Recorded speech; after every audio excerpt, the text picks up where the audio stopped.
আসসালামু আলাইকুম viewers, easy learning computer চ্যানেলে আপনাকে স্বাগতম। ভিউয়ার্স, এখনও যারা আগের ভিডিওগুলো দেখেননি অবশ্যই আগের ভিডিওগুলো দেখবেন। ভিডিওগুলো দেখলে নতুন নতুন বিষয় সম্পর্কে জানতে পারবেন এবং কাজগুলো খুব সহজে শিখতে পারবেন। তো ভিউয়ার্স, আজকে আমি নতুন আরেকটি বিষয় নিয়ে আপনাদের সামনে হাজির হয়েছি। ভিউয়ার্স, আমরা গত ক্লাসে দেখেছিলাম ফরম্যাটাস টেবিল এবং সেলস স্টাইলের কাজ। তো আজকে আমি দেখাবো কিভাবে আপনারা এখানে ইনসার্ট এবং ডিলিটের কাজ করবেন। তো ভিউয়ার্স, ইনসার্ট ডিলিটের কাজ কিন্তু এক্সেলের ক্ষেত্রে খুবই গুরুত্বপূর্ণ। তো ভিউয়ার্স, এখন আমরা যেটা করব সেটা হচ্ছে ইনসার্টের কাজ সেই সম্পর্কে জানবো। তো ভিউয়ার্স, দেখেন আমি এখানে কিন্তু অলরেডি একটি কাজ করেছি। যে কাজটা আমি করেছি, এখন আমি যে এটা প্রিন্ট করতে যাই তাহলে দেখেন ভিউয়ার্স, আমি এখান থেকে জাস্ট প্রিন্টে গেলাম। ভিউয়ার্স দেখেন, আমি এটা প্রিন্টে ক্লিক করার পর আমার এখান থেকে ঘরগুলো আসছে, কিন্তু না আছে এখানে কোনো সিরিয়াল নাম্বার। অর্থাৎ এখানে কি আমাদের কোনো সিরিয়াল নাম্বার আছে বা এখানে কোনো ABC যে কলামগুলো আছে সেগুলোকে আছে নেই কিন্তু। তো ভিউয়ার্স, আপনি যখন এরকমভাবে একটা কাজ শেষ করেছেন, এখন হয়তো আপনি চাচ্ছেন যে আপনি পরবর্তীতে এখানে সিরিয়াল নাম্বারগুলো দিবেন নতুন করে আরেকটা ঘর নিয়ে, এবং উপরের দিকে আরও একটা রো বৃদ্ধি করে আপনি ABCD কলামগুলো উল্লেখ করবেন। তো এই ক্ষেত্রে ভিউয়ার্স আপনি কি করবেন? একেবারে সহজ একটি বিষয়।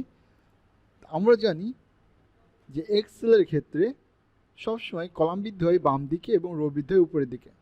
আবার বলছি ভিউয়ার্স, মাইক্রোসফট এক্সেল ওয়ার্কশিটের ক্ষেত্রে যখন আপনি রো কলাম বৃদ্ধি করবেন তখন কলাম বৃদ্ধি হয় সবসময় বাম দিকে এবং রো বৃদ্ধি হয় সবসময় উপরের দিকে। তো ভিউয়ার্স, যেহেতু আমার এই বাম পাশে ঘরে মানে এই ঘরে বাম দিকে একটা কলাম লাগবে, সেক্ষেত্রে আমি জাস্ট এই ঘরটার মধ্যে কার্সর রাখছি। রাখার পরে মাউস রাইট বাটন ক্লিক করতে পারেন। ক্লিক করলে কিন্তু এখানে ইনসার্ট আসবে, আপনি এখান থেকে রো কলাম বৃদ্ধি করতে পারবেন, অথবা আপনি এখান থেকে সরাসরি চলে আসবেন কোথায়, সরাসরি আপনি চলে আসবেন এখান থেকে ইনসার্ট। আপনি এখানে ইনসার্ট আসার পর ভিউয়ার্স দেখেন এখানে insert sheet row, insert sheet column. তা আমি চাচ্ছি যে ইনসার্ট শিট কলাম করব, তার মানে দেখেন আমার কিন্তু একটা কলাম অটোমেটিকলি বৃদ্ধি হয়ে গেছে। কারণ কলামটা বৃদ্ধি করার পরে আমি চাচ্ছি যে এখানে সিরিয়াল নাম্বার অটোমেটিকলি চলে আসবে। এক্ষেত্রে আপনি কী করবেন ভিউয়ার্স, আপনি এখানে জাস্ট 1 দিবেন, দেওয়ার পর 2 দিবেন। আপনি 1 আর 2 লেখার পরে টোটালিটি একবার সিলেক্ট করবেন। সিলেক্ট করার পর মাউসের লেফট বাটনে ক্লিক করে আপনি টেনে দিলে পরে অটোমেটিকলি কিন্তু সিরিয়াল নাম্বারটা চলে আসবে। এরপর আপনি চাচ্ছেন যে ওপর দিক দিয়ে আপনি একটি রো বৃদ্ধি করবেন এবং ওইখানে ABCD উল্লেখ করবেন। এখন সেক্ষেত্রে আপনি যেটা করতে পারেন যে একেবারে উপরে ঘরটা সিলেক্ট করবেন, ইনসার্টে আসবেন, ইনসার্টে আসার পরে ইনসার্ট শিট রোতে ক্লিক করবেন। দেখেন ভিউয়ার্স, ইনসার্ট শিট রোতে ক্লিক করলে আমার কিন্তু উপরের দিকে একটা রো বৃদ্ধি হয়ে গেছে। এখন আপনি যেটা করতে পারেন, আপনি এখানে সিরিয়ালে ABCগুলো লিখতে পারেন। আমি A দিলাম, B দিলাম, C দিলাম, D দিলাম, EF। ভিউয়ার্স, এখন দেখেন আমার কিন্তু এখন এই সিরিয়াল নাম্বারগুলো আসছে, পাশাপাশি ABCD যেগুলো আছে এগুলো আসছে।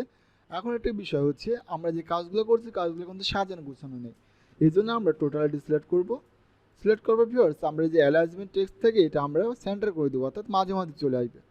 এখন এটা আমরা প্রিন্ট করলে কিন্তু আমাদের ঘরগুলো ঝাপসা ঝাপসা লাগবে, এই জন্য আমরা এখান থেকে বটম বর্ডার থেকে অল বর্ডার করে দিলাম। ভিউয়ার্স, এখন যদি আমি এখান থেকে প্রিন্টে যাই, জাস্ট প্রিন্টে ক্লিক করলাম, দেখেন আমার কিন্তু এখন সিরিয়াল নাম্বারগুলো আসছে, পাশাপাশি উপর দিয়ে রো কলাম অর্থাৎ রোগুলো কিন্তু আসছে।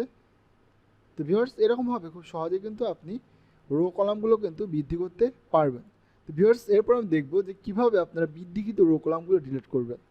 তো বৃদ্ধিকৃত রো কলামগুলো ডিলিট করতে চাইলে পরে আপনি যেটা করবেন, আপনি এখান থেকে হোমে আসবেন। হোমে আসার পর ভিউয়ার্স, আপনি যে কলামটা ডিলিট করতে যাচ্ছেন জাস্ট ওই কলামের উপরে কার্সরটা রাখবেন। ওই কলামের উপর কার্সরটা রাখার পরে আপনি এখান থেকে ডিলিটে আসবেন। ডিলিটে আসার পর আপনি এখান থেকে ডিলিট শিট কলাম করেন, দেখবেন ভিউয়ার্স আপনার কলামটা কিন্তু ডিলিট হয়ে গেছে। সেমভাবে আপনি উপরে রোতে কার্সর রাখবেন, রাখার পরে ডিলিটে আসবেন। এখান থেকে আপনি ডিলিটে আসবেন।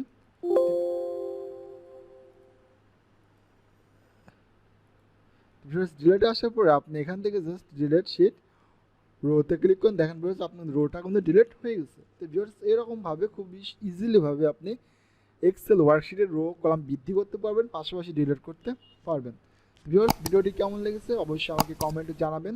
আর যারা এখনও চ্যানেলটি সাবস্ক্রাইব করেন না অবশ্যই চ্যানেলটি সাবস্ক্রাইব করবেন এবং পাশে থেকে বেল আইকনটি বাজিয়ে দিবেন, যাতে নতুন নতুন ভিডিও আপলোড দিলে পরে খুব সহজে আপনারা নোটিফিকেশন পেতে পারেন এবং কাজগুলো শিখতে পারেন।